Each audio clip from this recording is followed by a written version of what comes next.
Mix 94.5, it's Clarsey, Shane and Kimber. It's 7 to 8, chatting with Australian land speed record holder Roscoe McGlashan. What's the mechanics behind this? Like, obviously there's no clutch, there's no gears, it's just a big wick at the back of the car. Do you have an accelerator inside? Yeah, Shane, we've got a throttle in the car, mate, but the big thing, it's the world's most powerful car, this, so probably one of the most amazing things what it is, it's been built in my backyard shed in Mullaloo. Yeah. It's the world's most powerful car, 200,000 horsepower, so it's got a rocket motor that as soon as I light the wick, it'll take me to 1,000 mile an hour or 1,600 plus kilometres an hour in 20 seconds. Whoa!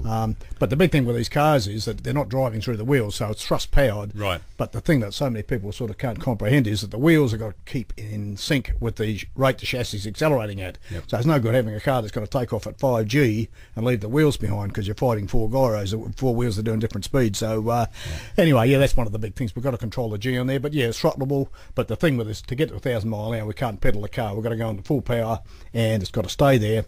If I pull the throttle off at all, well, we lose our performance, our ISP on the rocket, we lose our performance, and then we can't get our trajectory, we can't get to where we're going. Man, I wouldn't be the only bloke in Perth who's got serious shed envy. How many normal cars could you fit in your shed there? Oh, it's my huge. Well, the rest of us are putting together like bookshelves and stuff like that in our shed. You're building a rocket car. But the shed, I saw a video of it 5 minutes ago. It looks huge, man.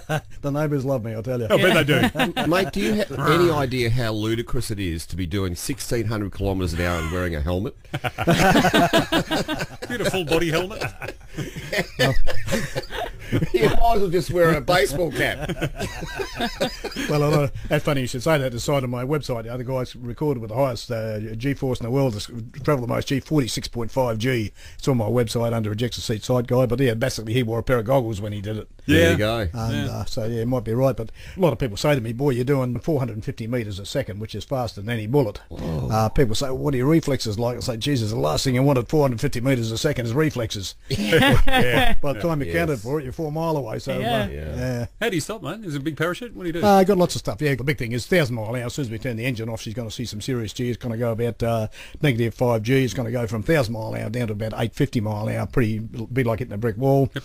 Then the air brakes come out the side of the car to pull it down, and we'll come down about 450 mile an hour pretty rapidly. High speed parachute, low speed parachute. Then if she's still not stopping, I've got a thing called a ground brake or a Flintstone brake that I put a ram down into the ground. Put your foot out.